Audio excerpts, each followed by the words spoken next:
Welcome to Fundamentals of Cybersecurity, CSCI150.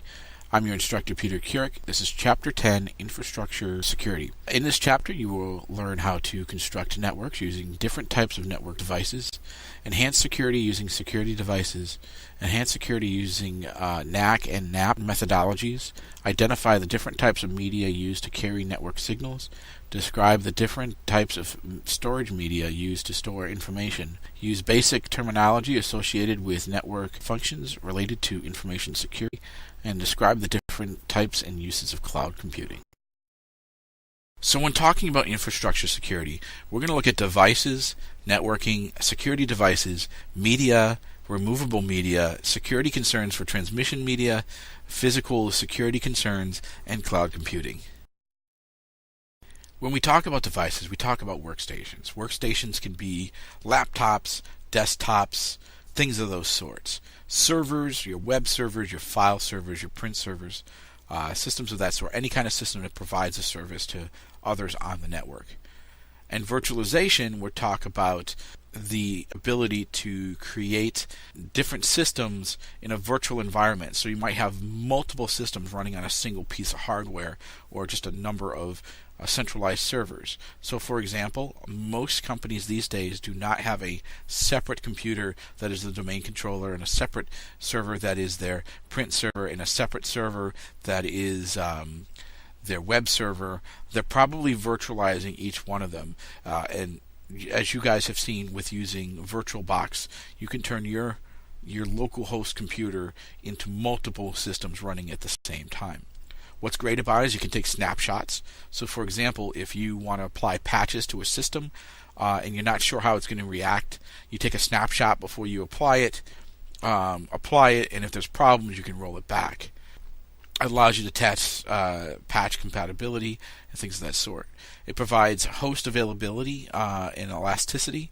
So you can, with virtualized systems, you might have a couple of virtualization servers set up next to each other, and in redundancy, if, for example, your web server is on server A and server B is the redundant server, if server A starts having a problem, VMware's ESXi capability can actually migrate that web server or that database server or whatever from server A to server B, virtualization server A to virtualization server B, in real time as it's running, as it's doing its job, to offload off of the server that's having issues so it can be brought down from maintenance or something of that sort. Virtualization is great for security control testing.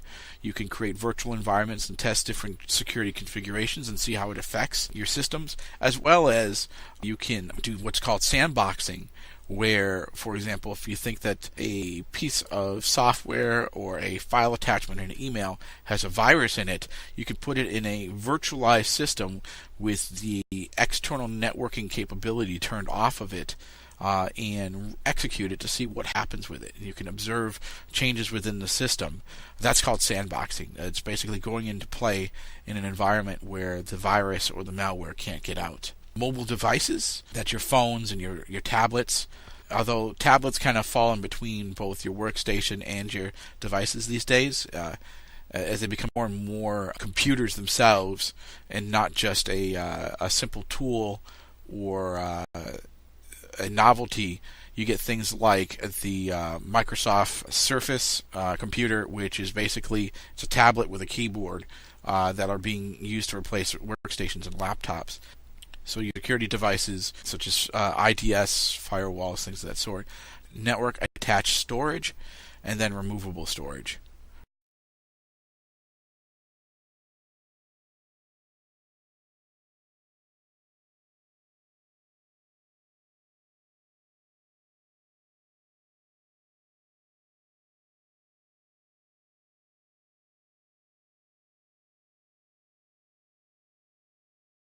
When we talk infrastructure, security, and networking, one of the first things we always turn to is firewalls. Firewalls provide NATing capabilities, name address translation, basic packet filtering, stateful packet filtering, access control lists, and application layer proxies. So we already know what natting in padding is. It's where we translate an internal address that's not routable on the internet to an external or routable IP address. Then there's basic packet filtering. That's putting rules on your firewall that basically say this protocol does not come through. For example, if you don't have any need for FTP sessions coming from the outside into your network, like you don't have any FTP servers inside your network, you would put up a basic packet filter that says that this protocol is not allowed through my firewall. Then there's stateful packet filtering, which basically says if the process starts on the inside of my network and goes out, then it's allowed to come back in. But it does not allow the external source to initiate to the internal. So that's stateful. As long as the connection is initiated from the inside out, it is typically allowed. Access control lists are simple rules that apply to port numbers and IP addresses. They can be configured for inbound and outbound traffic. And then application layer proxies. So you can have a proxy set up that does specific things. So for example, you might have a web proxy. So all your clients on the inside, all your IPs and workstations on the inside are set up to go through this proxy, which records where they're going to, filters out sites that are maybe inappropriate, and only allow sites that are acceptable to the organization to be viewed. It also provides a boundary so that if there's malicious content on that site, such as a drive-by virus of some sort, it provides that added layer. Instead of the workstation on the inside getting hit with it, it's going to get hit at the outside or stopped at the outside. Another topic when talking about networking and infrastructure security is next generation firewalls. Basically, as it says, it's the next generation of what firewalls are available. It no longer just uses stateful packet filtering and ACLs and things of that sort. It goes deeper and it actually analyzes the packets deep inside. So firewalls operate by inspecting packets and by using rules associated with IP addresses and ports. The next generation firewall has a significantly more capability and are characterized by these features. They can do the deep packet analysis or inspection. They can move beyond port protocol inspection and blocking. They add application level inspection, and they add intrusion prevention, and bring intelligence from outside the firewall. So you can subscribe to threat lists and services that provide you with new IPs to block or websites that are not acceptable and things of that sort. Next generation firewalls are more than a firewall and an IDS coupled together. They offer a deeper look at what traffic is traversing your network to the outside world. In a legacy firewall with port 80 open, all traffic might be allowed to pass. While using a next generation firewall, traffic over port 80 can still be separated by website or even activity on a website. For example, allowing Facebook but not allowing the games on Facebook. Because of the deeper packet inspection and the ability to create rules based on content, traffic can be managed based on content and not merely sites or URLs. So, once again, you can, instead of just blocking all port 80, all port 22, all port 23, you can say, well, what exactly is going on here with this connection? Are they going to Google? Are they looking for specific sites in Google and filter based on keywords or key activities? Facebook, they're going to Facebook. Maybe a company allows it because they do recruiting off of Facebook, but you don't want let's say your HR department playing games during the day on Facebook. Web application firewalls versus network firewalls. Increasingly, the term firewall is getting attached to any device or software package that is used to control the flow of packets or data in and out of the organization. For example, a web application firewall is the term given to a software package or appliance that filters or applies rules to HTTP and HTTPS traffic. So, for example, Blue Code, if any of you have had experience with that. However, web application firewalls shape web traffic and can be used to filter out things like SQL inject attacks and malware and cross-site scripting and so forth. So as I was talking about before, If you come across that site that tries to give you a drive-by piece of malware, the firewall, the web application firewall, should prevent that from hitting the workstation, which is on the inside of your network. Concentrators, network devices called concentrators, act as traffic management devices. They manage flow from multiple points into a single stream. Concentrators typically act as an endpoint for a particular protocol, such as SSL, TLS, or VPN.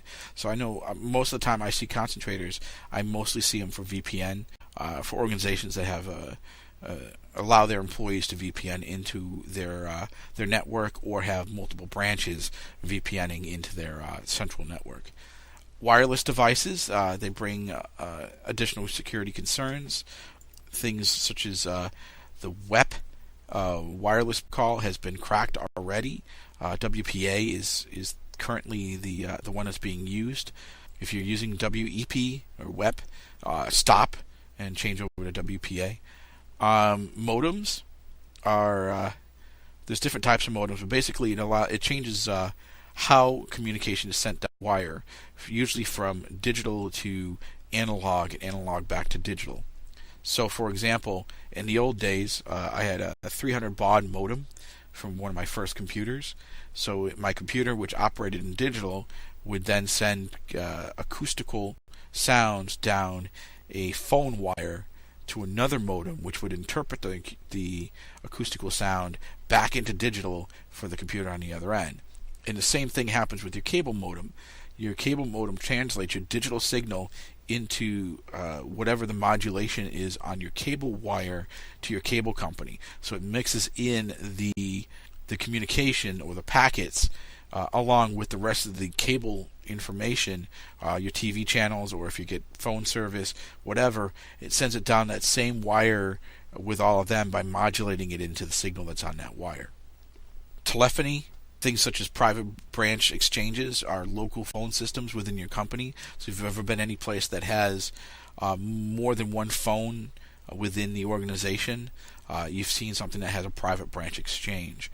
They could be both digital and analog, depending on what system is chosen. Most of them today are digital. Things to also remember is our earlier days of hacking started out with people who were trying to hack the phone systems, also known as phreaking. And so the real basis in what is hacking today comes from telephony. VPN concentrators, we've kind of already mentioned that with the discussion on concentrators. It's just more specifically concentrator for VPN traffic. So under the security devices section of the book, they talk about intrusion detection systems, network access control, network monitoring diagnostic systems, and load balancers. First and foremost, intrusion detection systems are exactly what it says. These are systems that are designed to detect activity on the network that is outside the normal or the baseline of the network. Things that you wouldn't see otherwise sitting at your computer. So it's used more often than not. They use definitions or rules. For example, a good one is a system called Snort. It's open. It's freeware, and they create rules that say, look for this particular activity, and if it sees this activity, it alerts you. Now, the next step to this that's not here is the intrusion prevention system, which works with the intrusion detection system to take actions when an intrusion is detected. And sometimes they are integrated together. Network access control is basically a system that sets up a series of rules or characteristics that say that these systems are allowed on the network and these systems are not allowed on the network. So it might look at, is there a certain piece of software? Is the system completely patched? Is it a system that we know and are managing within our domain? If not, it would prevent the system from accessing the network, either by cutting off certain services or by actually preventing any kind of communication whatsoever on the network. So it can be used to isolate traffic. So, for example, if it's a guest computer, it might say, okay, you can use the network, but you can't use our internal systems, such as our servers, our domain controllers, or anything of that sort. But you can get out to the internet to go browse the internet and get to your webmail from whatever organization you're normally part of and you're visiting from. Or it could just completely say, nope, you're not one of our computers. We don't want you on here. Network monitoring and diagnostics. It's not just making sure that the network is working, it's looking for abnormal behavior on your network. So, for example, if you're seeing an unusually high amount of traffic going out to your firewall using the network monitoring on, let's say, a Saturday morning at 2 a.m., and you don't have off-site backups to a remote backup server or something of that sort, you need to question what's going on, and you need to look into it deeper. So your network monitoring and diagnostics can become a very powerful security tool as a security device.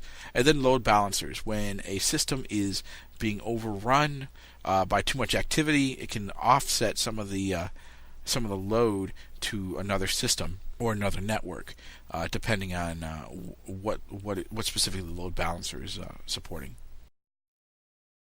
So now we come down to security devices that are called proxies. They act in lieu of or in place of your system actually making a connection with the other system. I mentioned Blue Coat, that's a web proxy. There are several others as well. So there's anonymizing proxies, which tend to be a problem for you in the security realm, because what will happen is somebody might use an anonymizing proxy to connect to your web page and put in anonymous orders or something of that sort that you can't necessarily trace back, and they're not valid orders. Also, it could be used for people within your organization trying to round your firewall rules or your filtering to go to sites that you don't want them going to. I saw this at a high school that I did a security assessment for, where they were trying to do blacklisting and only block the sites that they didn't want the students going to. So every time they blocked sites, students would find a free anonymizing proxy service and use that as a means to get around into the sites they wanted to go to that were blocked. Caching proxy. This type of proxy keeps local copies of popular sites in order to improve performance. So, for example, if people within your company go to let's say you're outsourced to, just to pick on one, Blue Cross Blue Shield for your health insurance, and everybody wants to check their health policy. Maybe it's enrollment time during the year or whatever. It might be cached on the caching proxy, so that not everybody, every session that people go out there and download, let's say the large PDF with all the health insurance information, is instead of pulling it down for each request inside across whatever your connection is and utilizing your bandwidth, the caching proxy would have one copy of it, recognize that somebody else is requesting that same copy, and provide that cached copy as opposed to pulling it across the wire. Content filtering proxy, pretty straightforward with what I was talking about with Blue Coat. You might filter out inappropriate websites or competitive websites, things you don't want your employees accessing. And you can approach this filtering with two approaches. One is blacklisting and one is whitelisting. Blacklisting is basically everyone has access to everything, and then you just start preventing people from accessing specific sites that you don't want them to access. And then whitelisting is just the opposite way. It's blocking everything and then only allowing access to those sites you do want them to have access to. So two different strategies there, and both of them require a certain degree of work. You're either playing catch-up and trying to, or what we call in the industry, whack-a-mole on content and sites as they come up, or you're just keeping everybody from going everywhere and only giving the access as needed, which it can both be good or bad. You can either get a lot of requests for a lot of sites, or it could be part of your corporate culture that you don't want anyone going to anything like social media during the day, so you just block it all and then add it as needed for the people who need it, for, let's say, human resources who need to go to social media and check on a potential new employee. So open proxies are basically a proxy that acts in lieu of a user for whatever activity and they're trying to hide from. the appropriate authorities who are monitoring. And I kind of talked about with the school I did the assessment on. This is really the what it would be more like an open proxy. It's a way of anonymizing activity. This is subject to some kind of controversy. Usually it's advocated by internet privacy and freedom organizations and people on one side, and law enforcement and corporations and schools and governments are opposed to it on the other side, because it makes their job that much harder to either protect their networks or to detect crime or things of that sort. As an open proxies are often used to circumvent corporate proxies, many corporations attempt to block the use of open proxies by their employees. So here you might, if you're doing a blacklisting approach, you might try to find out what open proxies are out there for people to use and block those along with the content sites you don't want them going to. Reverse proxy is a proxy that is typically installed on the server side of a network connection, often in front of a group of web servers. The reverse proxy intercepts all incoming web requests and can perform a number of functions, including traffic filtering and shaping, SSL decryption, and serving of common static content such as graphics, and performing load balancing. Finally, web proxy. Once again, coming back to Blue Coat, it is solemnly designed to handle web traffic and sometimes called a web cache. Most web proxies are essentially specialized caching proxies. Another security device is a web security gateway. Some security vendors combine proxy functions with content filtering functions to create a product called a web security gateway. Web security gateways are intended to address the security threats and pitfalls unique to web-based traffic. Web security gateways typically provide the following capabilities.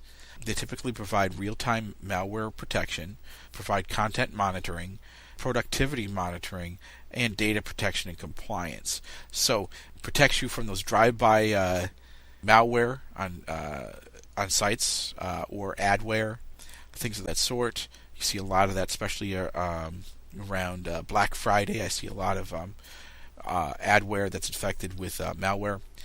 Content monitoring, making sure that people are going to the sites that they're allowed to go to, but and follow corporate policies.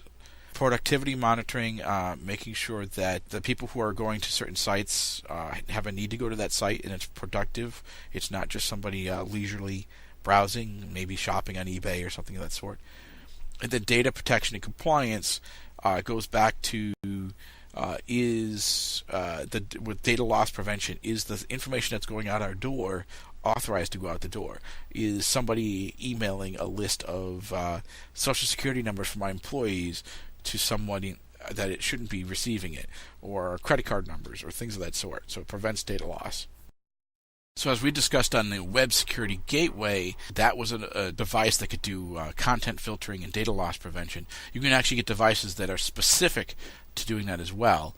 Once again, Blue Coat being an example of the internet content filtering or data loss prevention. And then there's what's called unified threat management. So there are some companies out there like Alien Vault who provide a product that basically takes a bunch of different services and provides it in a single product that interacts with each other in a unified interface. So it could provide URL filtering, content inspection, malware inspection, and so forth. In the particular diagram that's here, you see URL inspection. It's got antivirus. It's got an intrusion prevention system, data loss prevention, sandboxing, and proxy capabilities. So when talking about infrastructure, it's important to understand the different type of media that's available for networking. And the medium tends to be coaxial cable, which is the old BNC networks, twisted pair cables, both shielded and unshielded twisted pair, fiber optics, and wireless. And you'll see a mix of these. Not so much coaxial these days, although you could count that your cable modem is using coaxial as a networking medium. But inside an organization like an office, the days of the coaxial network, the BNC network, are gone. Twisted pair, you'll see pretty much everywhere there's any kind of a copper infrastructure in place. Usually it's Cat 5 or Cat 6. And fiber optics is used for higher speed and when there's concern about attenuation. or loss of the signal over a long enough distance that a copper wire wouldn't work.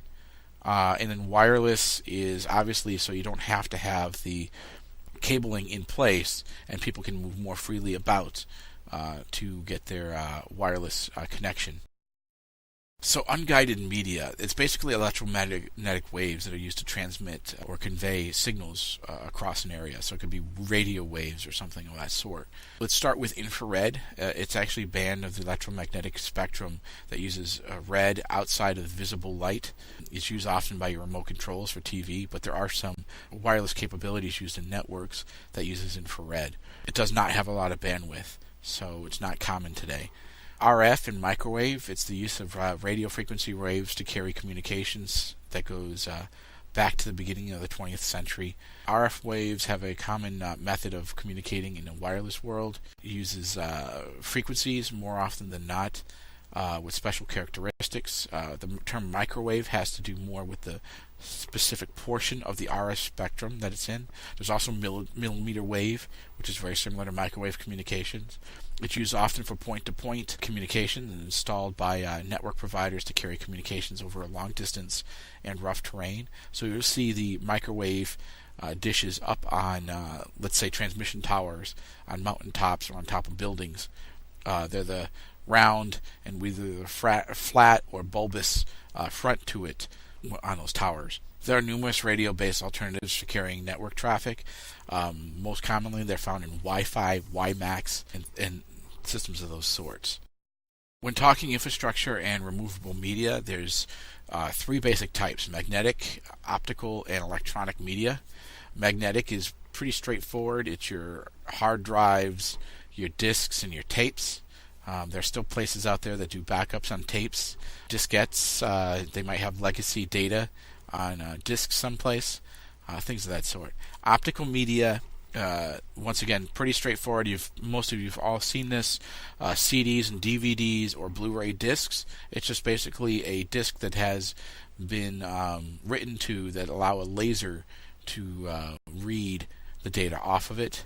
And then electronic media is your more common and more recent, which is your solid state media. It's your thumb drives, your solid state hard drives, your compact flash for cameras, your SD cards, and memory sticks that are out there. Removable media poses a hazard to us from a security perspective because it's a way for somebody to remove information from your organization undetected.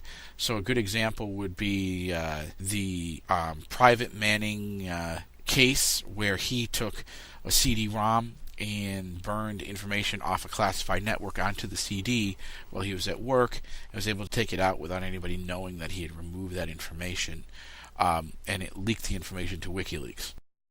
So each transmission media provides its own security concerns. So up until now, primary security concerns for a system administrator has been preventing physical access to a server by unauthorized individuals. But once you start transmitting information out there, you're making that data exposed outside of that server environment. So one of the administrator's next major concerns should be preventing unfettered access to a network connection. Access to switches and routers is almost as bad as a direct access to the server, and access to network connections would rank third in terms of worst case scenarios. Preventing such access is costly, yet the cost of replacing a server because of theft is also costly. So what this means is you want places like your network closets or your telephony rooms or whatever to be properly secured, so nobody comes in and plugs into one of your switches or your routers. And your wireless connections, make sure that they're properly secured, and you're not broadcasting your wireless network any further out of your building perimeter than you need to be. Make sure your access points are situated more towards the center, so that as the signal broadcasts out and hits wall after wall after wall, the signal weakens until as little as possible is outside the outer walls of your organization. So a balanced approach is the most sensible approach when addressing physical concerns, and this applies to transmission media as well. So keeping network switch rooms secure and cable runs secure seem like an obvious solution. However, if you go into organizations, you'll see more often than not sometimes janitorial closets being used also as the switching room for that particular floor or whatever. So one of the key things to do here is make sure that your networking hardware and your cable runs are separate from people who would not normally have access to your vital network. One of the keys to mounting a successful attack on a network is information. Things like usernames, passwords, server locations. All of this can be obtained if someone has the ability to observe network traffic in a process called sniffing. So if they can get access to that janitor's closet with a switch in there, they can sniff the network and then get a lot more information about what's going on. A sniffer can record all the traffic on the network, and the data can be mined for accounts, passwords, and traffic content, all of which can be useful to an unauthorized user. One starting point for many intrusions is the insertion of an unauthorized sniffer into the network, with the fruits of its labor driving the remaining unauthorized activities. So you want to make sure that there's no rogue devices on there detecting traffic. So there are many common scenarios that exist when unauthorized entry to a network occurs. Often there are inserted nodes or functionality that is not authorized in a network, such as a sniffer device that we just kind of talked about in the last slide, or an unauthorized wireless access point. We've seen these before too. Modifying firewall security policies to allow traffic through that you normally would not allow through. Modifying ACL for firewalls and switches and routers. Once again, allowing systems on there that might not otherwise be authorized.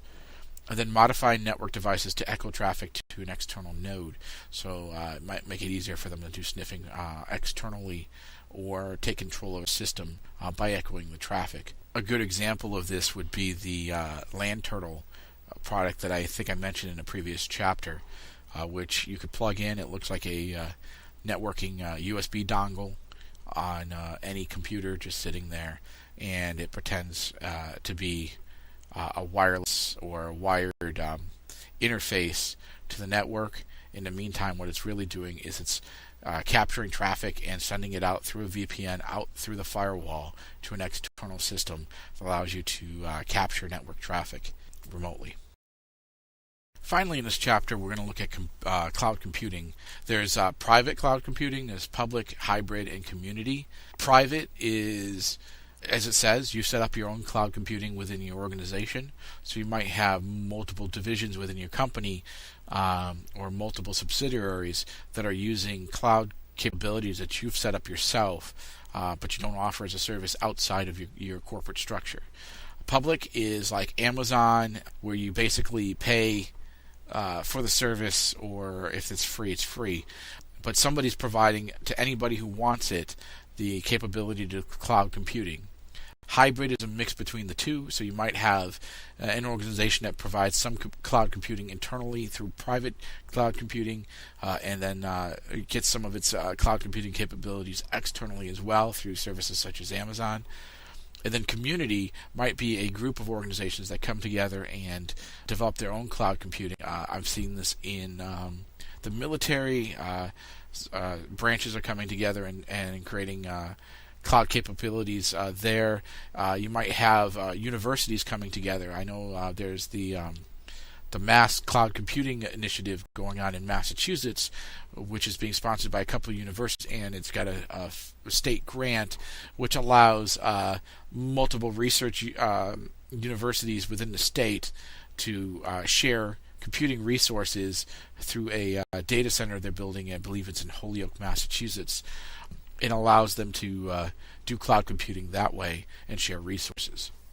Typically, there are three types of services offered through cloud computing: software as a service, platform as a service, and infrastructure as a service. Software as a service is offering a single software product to the end user within a cloud environment. So this could be, for example, Blackboard for those of us at the university. It provides the Blackboard educational suite to us in order to conduct this class. Platform as a service is offering multiple sets of software to the end users. So this could be, for example, Office 365. You have different products that come with Office available as an online service. So you have Outlook, you have Word, Excel, Access, PowerPoint, things of that sort. So you got a suite of products that is available to the end user. Then finally, infrastructure as a service. This term describes cloud services that deliver virtual platforms for computing. So rather than running a data center, an organization may outsource using infrastructure as a service. So they might have their domain controllers, their email servers, and different other services being provided by a cloud computing service. I'm your instructor, Peter Keurig for Nashville Community College. Thank you for watching.